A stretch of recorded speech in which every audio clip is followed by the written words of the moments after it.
Hello there and welcome to another Bow Beats episode. In today's video I'm going to do a little walk and talk in snowy Sweden. It's in December, it's gearing up to be Christmas, and what's not a better topic than to talk about my number one rule or number one advice on when to buy new equipment or not.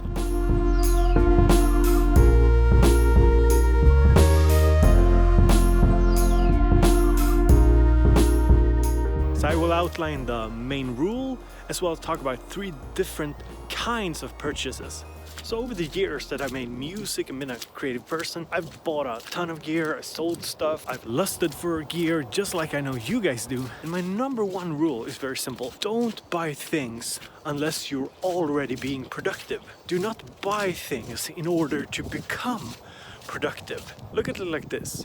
If you aren't already productive, how is buying another thing that will take time to learn, that will take time to master, how is that going to make you more productive? Normally what it does is just that it adds even more time or effort to an already high bar. You know, it adds to that bar that you need to get over in order to really become productive, because you need to master, say, the synth, or you need to set up the computer or whatever. And I think that's something to really think about before purchasing anything. And in order to not come off as super hypocritical, I'm pretty productive, as you've seen already. You know, the reason why I buy stuff like the gimbal that I'm trying out today is because I'm already really productive. So I sort of set that rule for myself. Like, if I already produce things, I can buy tools that I think will enhance what I'm already doing. But if I'm stuck getting things done,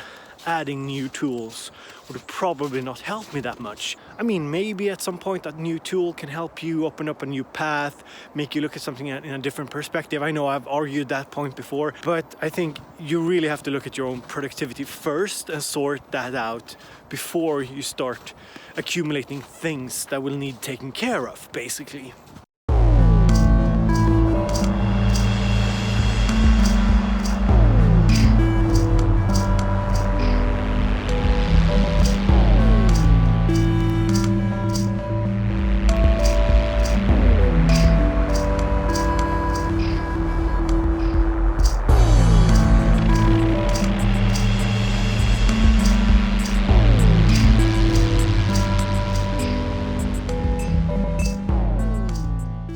So that was my number one rule, but as I said earlier, there are some exceptions. I will talk a little bit about three categories of purchases that I think could be helpful when you're planning out your future purchases for your studio or your creative environment. So the first category is the one we talked about, the tools, the synths, the computers, and the rule really applies to this category. Don't buy tools unless you're already productive. And I say, of course, there are exceptions even to this, because like I told you earlier, you need to start somewhere. Maybe you need to have a computer, maybe you need those first synths, maybe you need a sequencer or something. Besides those pretty obvious needs, when you already have a decent setup, unless you're being productive, try and stay away from just piling things up. I guess in the end, for most of us, it adds kind of an anxiety. You know, I'm not taking advantage of the stuff I have. It's a lot of stuff to take care of. So think a little bit about that before, just piling stuff up. Now, the second category is very interesting. It's the vanity category. It's stuff that you buy because you want to have it. Essentially, I think we all fall prey to this kind of vanity purchasing. You buy some stuff just for the looks or for the cool feeling of having them. And I know I fall prey to this a lot myself. I've bought a ton of vanity items over my lifetime. Stuff, that I bought because they look cool or because they bring with them a certain status or something. And it's not inherently wrong. I just want to say that those things rarely add to your productivity in the long run. I'm not talking about having like a studio that feels good, because that can be achieved with a low budget. That can be achieved without buying brand things. I'm more talking about, buying stuff because it has a high status, because it's really nicely designed. There's something, compelling about owning it. Those are the kind of vanity items that I think about. I guess like certain shoe brands. You know, there are certain shoe brands out there, not mentioning anyone, but there are certain shoe brands that are really hyped up at the moment. But I think most of you can relate because we live in a society where vanity is kind of promoted in many areas of our life. So yeah, I guess it goes into the synth and music production community as well. Let's walk down this slope here without breaking my legs.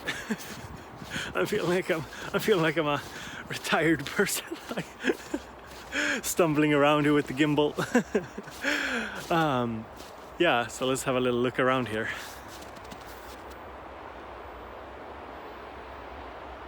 That's nice.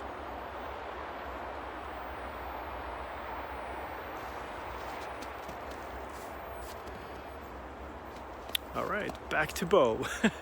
So now we've arrived at category number 3, and that is utility items. So utility items are stuff like cables, power adapters, patch base, maybe even a mixer depending on the circumstances, or a computer monitor. I would say even like speakers. I mean, having a pair of speakers at least is some kind of utility, I guess. So these are products that bring utility to the studio, utility to your workflow. It's not necessarily something you buy because it's cool or it sounds good or it's the latest trend in the synth community.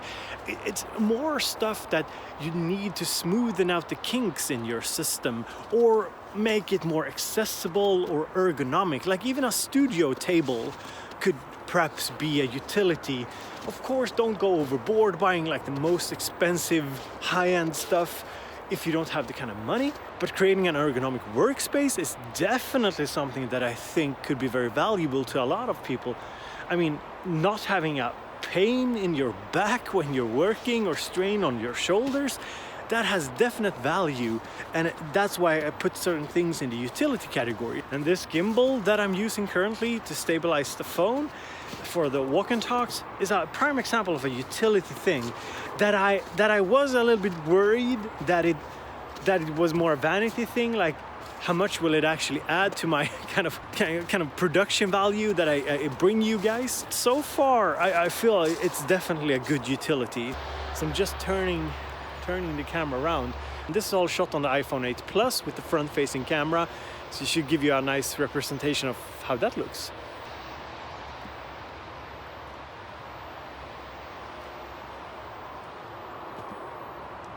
So this was my number 1 rule for when to buy new things. Don't buy stuff just to become productive. If you focus on becoming productive first, then see what you need to add. And if it's helpful for you, look at purchases as 3 categories. Tools like synths and music gear and computers. Secondly, as vanity items, stuff that you buy just because you think they are cool or look good. Thirdly, the utility stuff. I hope you enjoyed this little walk and talk in this kind of gray, wintry weather here in Sweden. If you want to support the channel, feel free to subscribe somewhere here, and you can always go and check out patreon.com/bowbeats and help me with a monthly donation, and you can become a member over on simplysynth.com. That's the Patreon forum that we put together. So guys, have a super pleasant day. Thank you so much.